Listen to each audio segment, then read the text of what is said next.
Okay, we're on a 42-foot center console Hunter sailboat. We came back from the island last weekend in breezy conditions, and the bilges were full of water. The batteries were underwater basically.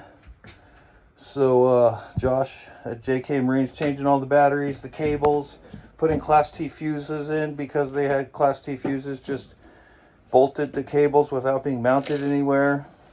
So he's fixing all the little electrical problems, and then we got to find out where this giant leak came from. But that's what we're doing today. Fun, right, Josh? Super fun. Super fun. You sink them, we float them. That's our motto.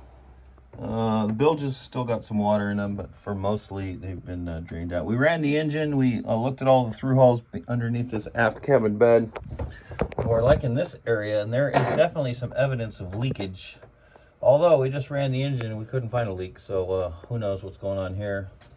Maybe it's a weep that's just making it look like it could be the cause, but it could be.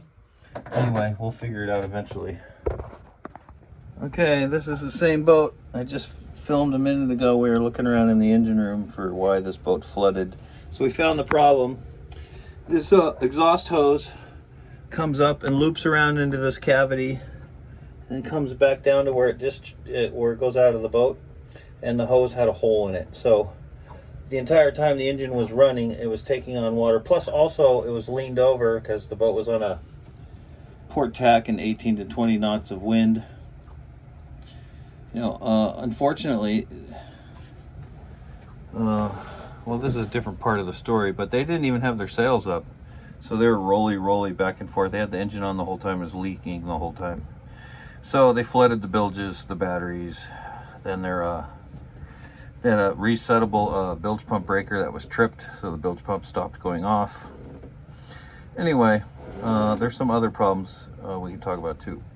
Okay, this is the part of the hose that was connected to the fiberglass out, and you can see it's been rusting for a very long time. And look at even the hose clamps. This is what the hose clamps look like. Then the upper part of the bend, the hose started to delaminate a bit. But that's why this boat almost sank. Okay, so the fabrication of this dinghy davit, the door hits the support.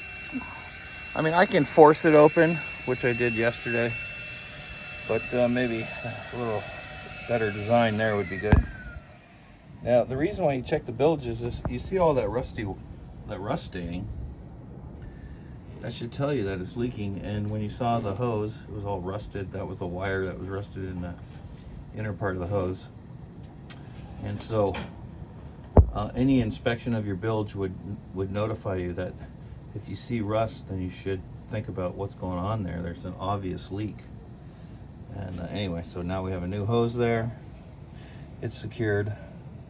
And we have a 90-degree elbow, fiberglass elbow at the top to take some of the strain off the trying to do those super sharp radiuses. So that should help. Yeah, his response, I asked him some specific questions. I asked him, do you check your bilges? And he answered honestly that no, he doesn't really check his bilges because they're always dry. But that's not why you check your bilges. You check your bilges even if they're always dry to see if they're wet or see if you see rust stains and stuff like that. So the bilges are also very dirty, so they need to be all cleaned out. That'll clog up bilge pumps and stuff. I found plastic bags, literally plastic bags under the engine as well. So that's not good.